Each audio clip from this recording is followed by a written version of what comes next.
कृष्णेन रजसा वर्तमानो निवेशयन्नमृतं च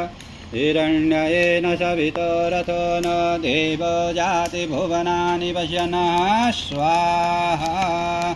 शिवेन वचसा त्वाग्रिशाच्छा वदामसि जतानः सर्वमिदक्ष्यगो सुमना असतः स्वाहा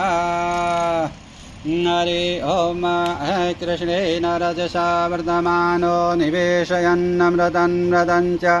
हिरण्येन सवितो रथो न देवो जाति भुवनानि पश्यन्नः स्वाहा शिवेन वचसा त्वाग्रिशाच्छा वदामसि जतानः सर्वमिदक्ष्यगो सुमना असतः स्वाहा अद्य वोचाधिवक्ता प्रथमो दद्योऽभिषेकः हिंस सर्वान् जयन्न सर्वास्य जातु दान्यो नरार्चि पराशुवः स्वाहा